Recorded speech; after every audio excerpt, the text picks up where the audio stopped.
बिस्मिल्लाहिर्रहमानिर्रहीम। Class first year, chapter number 1, lecture number 7। Phyletic lineage. Phyletic lineage क्या है? इसमें दो तीन बातें हैं।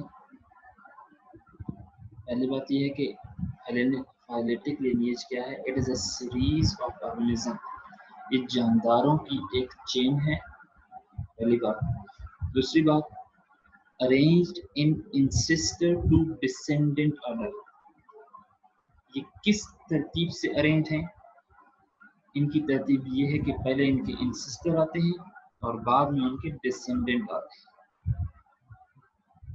और तीसरी बात इसमें क्या है, फाइलेटिक लिनिएज में वो क्या करते हैं कि जो बाद में आने वाले ऑर्गेनिज्म हैं वो इवॉल्व हुए हैं फ्रॉम प्रीवियस ऑर्गेनिज्म। मतलब ये जितनी भी ऑर्गेनिज्म है ये इवॉल्व हुए हैं इन ऑर्गेनिज्म से।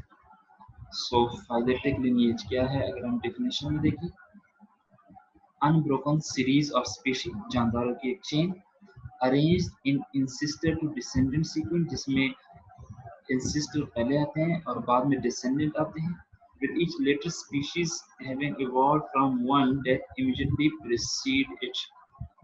मतलब कि जो बाद में आने वाले ऑर्गेनिज्म हैं वो इवॉल्व हुए, इनमें कुछ चेंजिंग आई है, इन पहले वाले ऑर्गेनिज्म में कुछ चेंजिंग आई है तो बाद वाले ऑर्गेनिज्म बने हैं।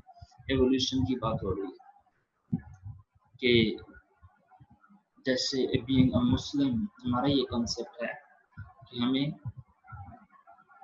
बहुत सालों पहले इसी शक्ल में पैदा किया गया, जिसे हम कहते हैं theory of special creation.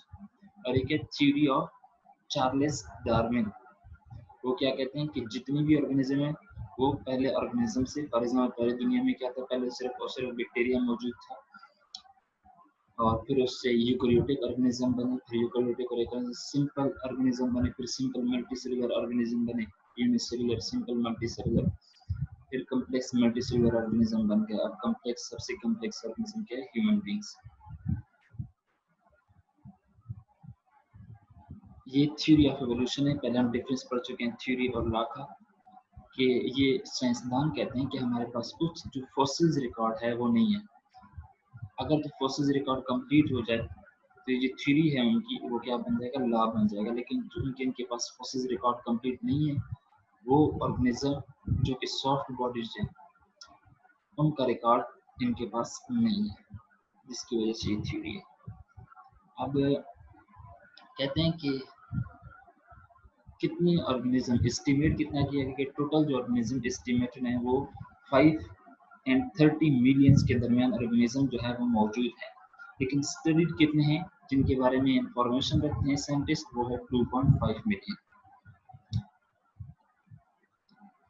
2.5 million organism को स्टडी किया गया है और जो 2.5 है उसमें से 53% एनिमल है, more than half 17% vascular plant animal, और बाकी इंसेक्ट्स 19.9%, और 9.4% जो इसमें fungi, algae, protozoa and prokaryotes आ जाते हैं। अब नेक्स्ट टर्म है IDM। ये इंटरनेट डाउनलोड मैनेजर नहीं है बल्कि ये इंटीग्रेटेड डिजीज मैनेजमेंट है। किसी भी बीमारी को ख़त्म करने के लिए, चाहे वो डिजास्टरस डिजीज हो, मतलब कि तबाहकुन जिससे बहुत ज़्यादा मौत होती है, या कोई आम बीमारी हो, उसके खिलाफ जब हम तमाम उसको कंट्रोल करने के तमाम मेथड इस्तेमाल करें, इसको क्या कहते हैं? Integrated disease management.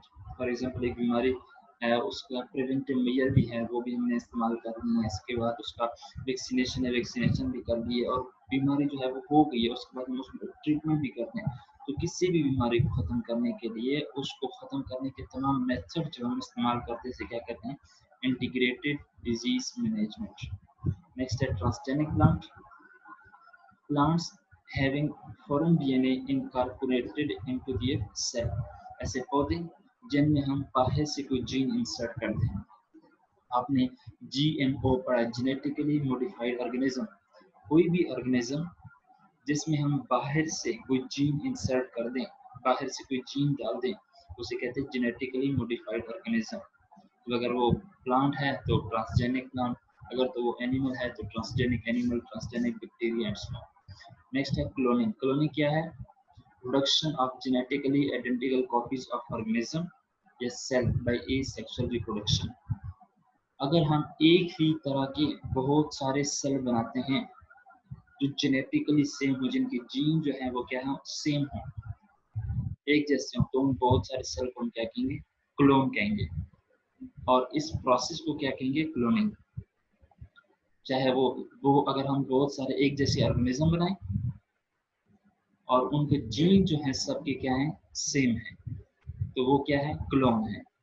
और जिस मेथड के जरिए हम क्लोन बनाते हैं उसको क्या कहते हैं? Cloning. That's the end of lecture. Okay, Allah Hafiz.